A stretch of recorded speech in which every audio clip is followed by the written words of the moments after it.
Muy buenas noches, mi nombre es Geraldine Riaño y en esta oportunidad les hablaré sobre el artículo número 2 que trata el tema sobre el acceso a capital, la inversión y la crisis financiera. Cabe recalcar que este artículo no se enfoca en la crisis financiera por el COVID-19, sino que va más enfocado frente a la crisis de las hipotecas que ocurrió en el 2007, de las burbujas y de los préstamos subprimes. Entonces les daré una pequeña introducción. Este artículo trata teorías sobre el acceso eficiente que había de capital y también nos habla de predicciones enfocadas en los diferentes comportamientos que pueden presentar las empresas y los bancos cuando pasan este tipo de crisis financieras. Las pérdidas en las hipotecas de alto riesgo condujeron a la peor recesión desde la Gran Depresión y esto sentó como bases para una amplia gama de medidas políticas durante la crisis. Debido a esas crisis, obviamente el gobierno tuvo que actuar para crear políticas financieras que pudiesen como controlar un poco más lo que estaba pasando frente a esta situación, teniendo en cuenta también que esta crisis afectó directamente a las empresas más dependientes de los bancos, aclarando en sí que esto es una teoría la cual nos trata el artículo. Eh, ¿Qué queremos decir con esto? Esto provocó un gran stock, claramente, en la oferta de crédito en general. Aunque el estudio se enfoca en múltiples teorías que logran explicar cómo funciona el movimiento frente a un acceso al capital, un stock de demanda puede también explicar tanto una disminución en los gastos de capital como una disminución en la emisión de deuda. De esto surge este stock de demanda. Voy a poner por acá esta siguiente cosita. El artículo nos plantea la información que surge de la pérdida de riqueza inmobiliaria, que es lo que les muestro por aquí. ¿Qué pasa con esta riqueza inmobiliaria? Eso lo que hace es que, perdón, sí, surge la pérdida de la riqueza inmobiliaria, de eso está hablando. Entonces esta pérdida lo que hace es disminuir el patrimonio y eso disminuye el gasto de capital.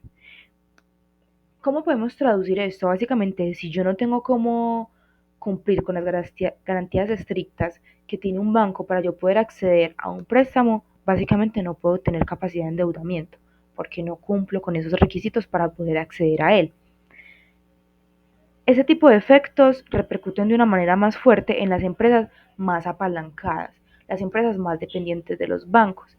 A eso se le suma un estudio de variación transversal, que es el que se utiliza para analizar los cambios de las políticas de inversión y de financiamiento de las empresas.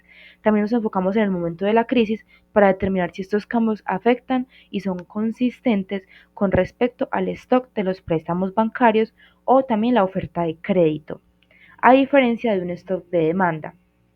El primer año de la crisis de los Lehman Brothers, que fue la quiebra del banco de inversiones, que se presentó en los dos últimos trimestres, como nos dice el artículo del 2007, y los dos primeros del 2008, se consideran un gran periodo para realizar el estudio y poder verificar el cumplimiento o las variables que cambian respecto a la teoría que se plantean. Entonces fue un periodo muy oportuno para poder realizar este estudio, que era evaluar los stocks de oferta de crédito y cómo se mostraban los gastos de las empresas frente a cambios en estas medidas y en la forma en que avanzaba la crisis, sin tener en cuenta el financiamiento antes de la crisis. O sea, estábamos evaluando el financiamiento de las empresas al momento de la crisis sin tener en cuenta ellas cómo se apalancaban anteriormente, ya que en su mayoría todas presentaron una disminución muy generalizada y en los gastos de capital se tomaban en cuenta sin tomarse en cuenta las características de la empresa. Eso, acá les hablo del cambio de la política y de la crisis. ¿Esto qué quiere decir? Que sin importar cómo se estaban financiando las empresas anteriormente, si era por banco, si era por capital propio o por otro tipo de apalancamiento, todas estaban presentando como rasgos muy similares al momento de reaccionar a la crisis frente al enlace que tenían con la oferta de créditos los bancos. Para el análisis podemos decir que los comportamientos y las predicciones relacionados en estos temas de la disminución de los impactos crediticios y de las conexiones bancarias eran muy similares. El estudio se realizó frente a un grupo principal, que eran las empresas más dependientes de los bancos, y estas empresas tenían un subgrupo, que eran las que estaban altamente apalancadas, y unas pequeñitas que no contaban con una clasificación crediticia de alto rango. Con esto se puede suponer que según la teoría de crédito, las empresas que eran más dependientes de estos bancos, por razones lógicas, abro comillas, deberían verse mucho más afectadas que las empresas que no contaban con una dependencia hacia los bancos. Sin embargo, eso no fue así, porque sin importar su apalancamiento y su equiparación monetaria, la disminución de la deuda como la disminución de gastos de capital se presentó en ambos casos de maneras muy similares.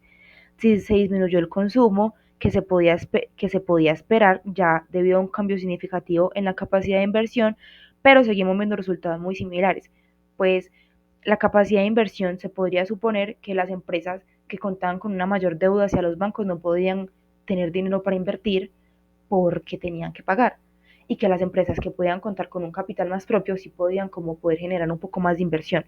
Pero eso lo planteaba la teoría y según los estudios eso no ocurrió de esa manera, debido a que todas las empresas, sin importar ese factor principal, todas estaban presentando las mismas disminuciones y estaban presentando resultados muy similares. La teoría también se evaluó.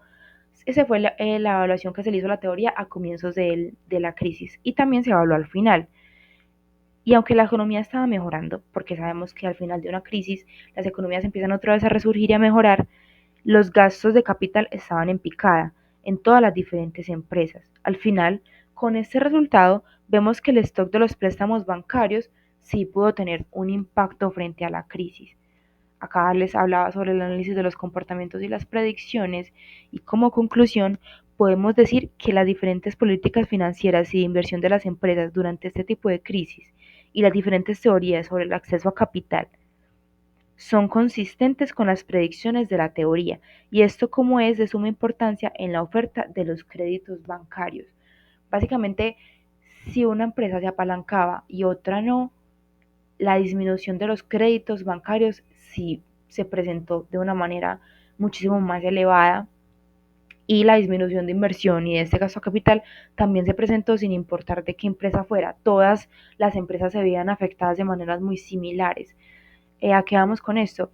A cómo reaccionan las empresas y cómo reaccionan los bancos frente a las crisis, porque ya pasamos por la de COVID, ya pasaron muchas crisis anteriormente, puede que se presenten muchas más a futuro, pero las empresas en general suelen tener rasgos muy similares al momento de actuar frente a estas situaciones al mismo tiempo que los bancos.